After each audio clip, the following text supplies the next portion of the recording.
I have to face reality. Those were the words Roberto Martinez used before admitting that Portugal may need to make changes for the match against Croatia. And with Cristiano Ronaldo at the center of that conversation, many fans believe the message is clear. Ronaldo is set to start on the bench. Not everyone is happy with that decision. So let's break down exactly what's happening. Portugal wrapped up their group stage campaign with a goalless draw against Colombia at Miami Stadium, finishing second in Group K with 5 points. And it was in the press conference that followed that Roberto Martinez lit the fuse. Martinez said Ronaldo remains effective because of his positioning, discipline, and strong mentality, but then acknowledged that playing 90 minutes might not always be the plan, and that changes may be made in future matches depending on the team's needs. And the exact words he used? It's not an issue for Cristiano to play 90 minutes, but maybe the next game we need to make a change. That's it. That's the sentence. Maybe the next game we need to make a change. Coming from a coach who has shielded Ronaldo from every single question, every single piece of criticism, every single call for rotation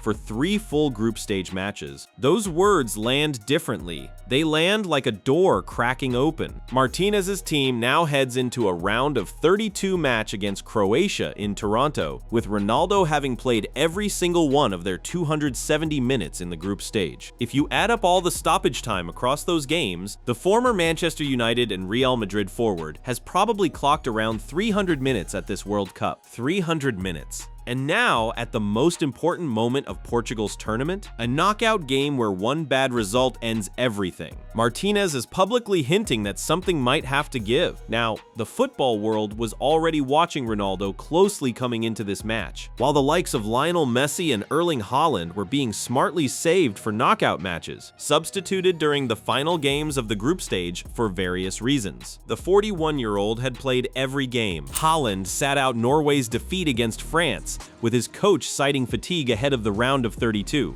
And even Messi was given a night off from the starting lineup by Argentina's Lionel Scaloni. Their coaches made the call.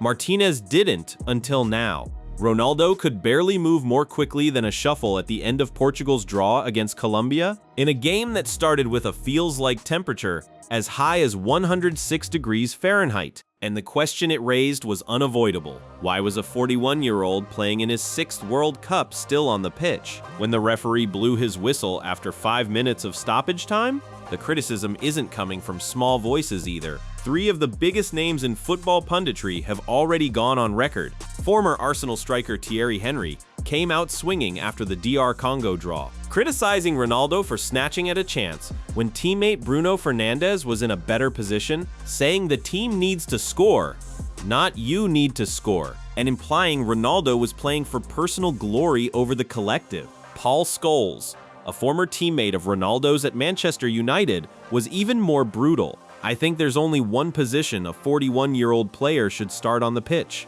Scholes said, and that's the goalkeeper. And then there's Chris Sutton. Former Premier League striker Chris Sutton said on the BBC after Martinez kept Ronaldo on and took off midfielder Vitinha. That's embarrassing from Martinez. He's scared to take him off. He's not the manager. The game has passed him, Ronaldo, by today. 3 pundits, 3 damning verdicts, and now for the first time, the coach himself has opened the door to the bench. Portugal and Croatia will clash in the round of 32 at the 2026 World Cup on Thursday, July 2nd, and it marks the first time the 2 teams will meet on the World Cup stage. The stakes couldn't be higher. Everything Portugal has worked toward in this tournament, and everything Ronaldo has chased his entire career, comes down to what Martinez decides to do next. To understand why Martinez's press conference words detonated the way they did, you have to go back to the beginning. You have to understand what Portugal's group stage actually looked like, and what Ronaldo's role in it actually was. Portugal entered the tournament with the weight of expectation. Roberto Martinez's squad featured Nuno Mendes, João Neves, Vitinha, and Gonçalo Ramos, 4 players who came into the finals straight from winning the UEFA Champions League with Paris Saint-Germain, alongside Cristiano Ronaldo, who remained the captain and talisman. A day after his great rival, Lionel Messi, masterminded the perfect start to the World Cup for Argentina. Ronaldo was left frustrated when DR Congo held Portugal to a 1-1 draw in their Group K opener. João Neves had opened the scoring early with a header off a Pedro Neto cross, and that seemed to have set Portugal up well. But DR Congo reacted. After allowing Portugal a large swathe of sterile possession, they started counterattacking, and that told towards the end of the first half when Yoane Wissa nodded in to level things. Ronaldo's limp display in that draw threw fuel on the fiery debate about whether one of the world's greatest players should still be starting games at major tournaments at 41.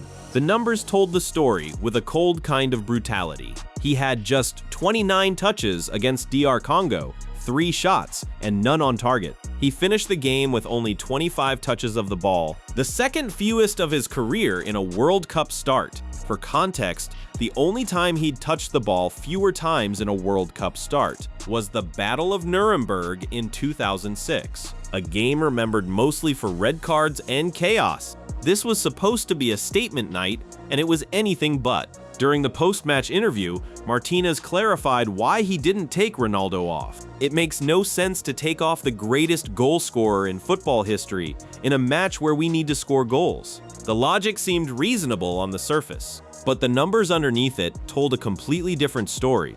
Against DR Congo, Ronaldo registered 0 shots on target, 0 chances created, and 0 dribbles completed, and no player who played 90 or more minutes had fewer touches than his 25. Then came the Uzbekistan match, and for a moment, it looked like Martinez had been right all along. Ronaldo scored twice against Uzbekistan, registering goals in the 6th and 39th minutes, making him the first player to score in 6 different World Cup editions: 2006, 2010, 2014, 2018, 2022, and 2026. Those goals also elevated him to 10 World Cup goals, surpassing Eusebio as Portugal's all-time top scorer in the tournament. It was Ronaldo doing what Ronaldo does, turning a moment of crisis into a moment of mythology. But then came Colombia and Miami, and 106-degree heat.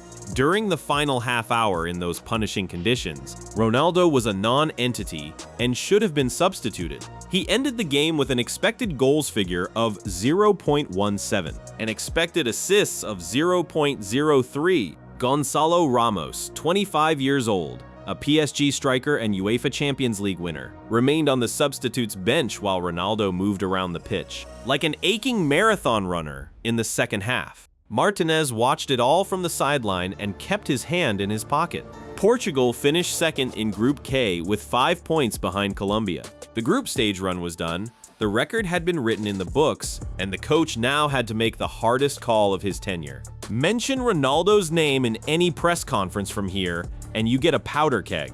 Martinez knew it, but he walked right up to the flame anyway. There is no harder place to stand in world football right now than in between Roberto Martinez and the question of Cristiano Ronaldo, and yet that is exactly where Martinez has found himself at the 2026 World Cup, caught between loyalty, logic, and a World Cup knockout tie that could define his entire managerial legacy.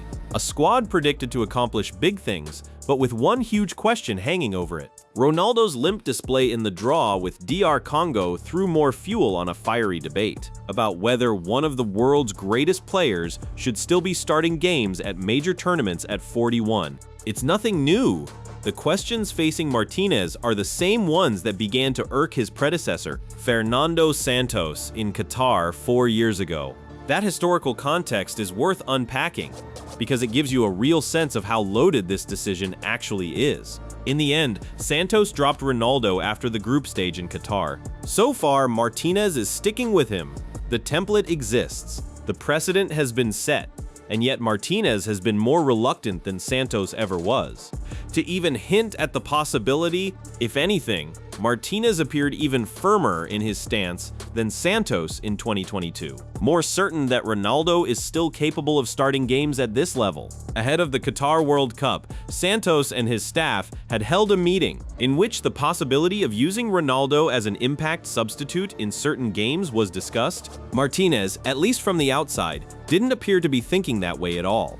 So what changed between the group stage and this press conference? What made Martinez suddenly open the door he'd been bolting shut for 3 weeks? The answer is probably a combination of things, but the clearest one is the physical reality playing out right in front of him. Martinez won't or can't bring himself to rest his star player, and the end result is that nobody wins. That's not a comfortable place to be when you're the one who has to answer questions at a microphone. The Spanish coach is regarded as one of the nicest men in football, but repeated enquiries about Ronaldo's inclusion have been known to dent his usual smiley demeanor. He's also aware of what's waiting on the other side of Croatia. If Portugal beat Croatia, they will most likely run into Spain in the round of 16, and an immobile Ronaldo probably won't be much use against the European champions. Spain, the team that presses relentlessly, that suffocates space, that demands every forward track back and work vertically. That's not a game you go into with a forward who is running on fumes. Martinez knows this. His words suggest he's beginning to face it. Martinez stressed that squad rotation applies to every player, not just Ronaldo, pointing out that Portugal had already used 21 outfield players at the tournament, saying, "We do share the minutes." He noted that against Colombia, he used João Neves and Ruben Neves for just 45 minutes each, and rotated Diogo Dalot and João Cancelo too, pointing out that different positions have different physical demands. But here's the thing, none of those men are Cristiano Ronaldo. None of those substitutions carry the emotional charge, the political weight, the seismic consequence of leaving the captain out of a World Cup knockout game. Every rotation decision Martinez makes with other players goes largely unnoticed. One decision about Ronaldo's starting spot shakes the entire footballing internet to its foundations. To some Portugal supporters, Ronaldo can do no wrong. Others are so perplexed by Martinez's hardline position that they've become convinced he's trying to keep Ronaldo on side because he's due to take over at Al Nassr after the World Cup. Whether or not there's truth to that, it shows just how deep the distrust runs, and just how much pressure Martinez is under to prove his decisions are purely footballing ones. The reason Martinez's hint lands so heavily isn't just about the present. It's about 2022, the ghost that follows this entire conversation like a shadow, because it's already happened once. And the way it happened changed everything. Ronaldo was benched during a World Cup before, back in Qatar in 2022. And despite Martinez's historical rejection of the idea, last time it worked. It was Fernando Santos who benched Ronaldo after the group stage. Ronaldo's exit from that tournament was defined not just by the benching itself, but by what happened afterward, with his reputation tarnished by public displays of petulance and reports that he had privately threatened to leave the Portuguese camp after being dropped for the last 16 clash with Switzerland, which Santos' side won 6-1 thanks to a hat trick from his replacement, Gonçalo Ramos. Read that again. The man who replaced Ronaldo in the last 16 at the Qatar World Cup scored a hat trick. And that same man, Gonçalo Ramos, is sitting on the bench right now, watching Ronaldo play every minute of every game in the sweltering heat of North America. Ramos is the logical alternative within the squad. He led the line with distinction in that 6-1 win over Switzerland in the round of 16 at the last World Cup. In the years since, the 25-year-old has rounded out into a valuable squad player. At European champions Paris Saint-Germain, he's not an unknown quantity. He's not an unproven option. He's a ready-made, tournament-tested, Champions League-winning striker who knows exactly what it means to step into Ronaldo's boots on the biggest stage and deliver. Critics pointed out it's not as if Martinez doesn't have alternatives. Gonçalo Ramos, the PSG striker who came on as a substitute against DR Congo, is a ready-made replacement and an out-and-out number 9. And then there's the emotional dimension to this, which might be the most volatile element of all. When Santos dropped Ronaldo in Qatar, Ronaldo posted a message on social media that read in part, "I just want everybody to know that a lot has been said, a lot has been written, a lot has been speculated about, but my dedication to Portugal has never wavered for an instant. I was always just one more player fighting for everyone's goal, and I would never turn my back on my teammates and my country." That statement, publicly dignified, privately furious, according to multiple reports, tells you everything about the ego management that comes bundled with this decision. Benching Ronaldo isn't just a tactical call. It's a geopolitical event inside the Portugal dressing room. The danger for Portugal is that the Ronaldo debate becomes too big. Diogo Dalot acknowledged this, saying the squad had a pre-World Cup conversation to prepare themselves for exactly these moments. When it actually happened, we were able to send the message that the group is unshakable. We knew this was going to happen. One positive aspect I see in this is that it happened early. The sooner these difficulties arise, the sooner we put them behind us. Dalot saw this coming. The squad knew it was coming. And now, with the knockout rounds here, and the words already out of Martinez's mouth, it might actually be coming. This is Ronaldo's 6th World Cup. At 41, he has won a Euro and 2 Nations League titles with Portugal, plus 5 UEFA Champions League titles and 8 domestic crowns. Having won UEFA Euro 2016 and 2 editions of the UEFA Nations League, the World Cup is the only major international trophy that Portugal and Ronaldo have yet to win.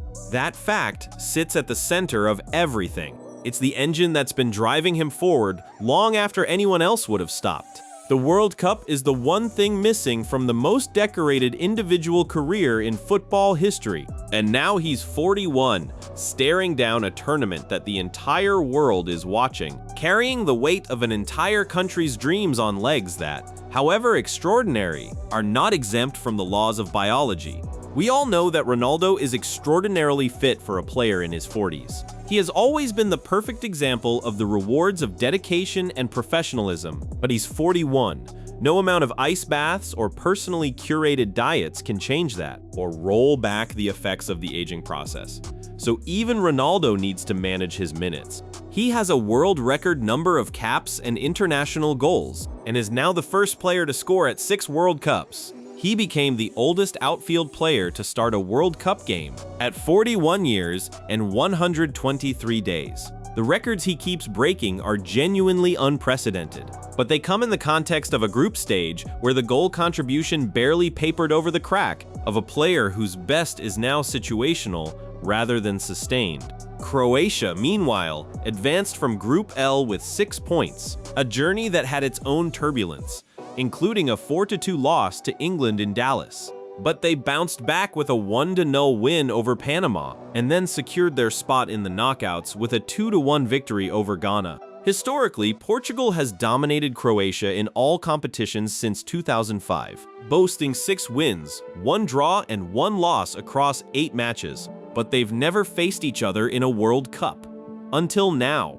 Luka Modric and Josko Gvardiol are Croatia's standout players going into this match. Modric specifically is a man whose World Cup history needs no introduction, a player who dragged Croatia to a final in 2018, who has been doing the impossible for his country for nearly 2 decades. Modric made a mark in the record books in the group stage, and his next appearance will see him join Ronaldo and Messi as one of only a handful of players, with 200 or more international appearances according to FIFA. So Portugal versus Croatia is not just a round of 32 tie. It's 2 footballing nations in the final stretch of their greatest generation's careers, with the World Cup knockout bracket stretching out in front of them. And at the center of it all is a decision that Martinez has now publicly acknowledged he might have to make.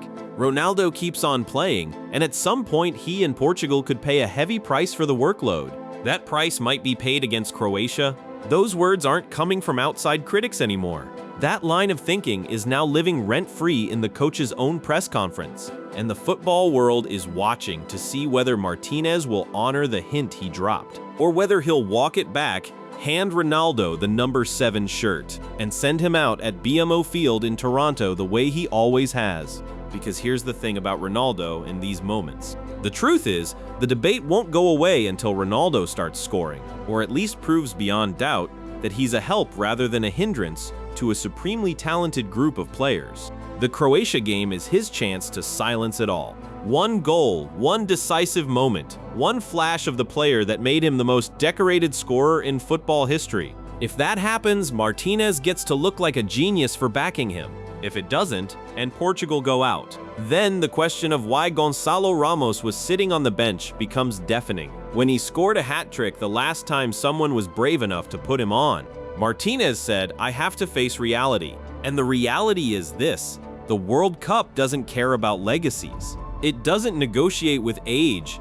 It doesn't reward sentiment. All it offers is 90 minutes of knockout football against Croatia. in Toronto with everything on the line. Whatever Martinez decides, history is watching. Thank you for watching. If you enjoyed watching this video, click on one of the boxes playing on your screen to watch more similar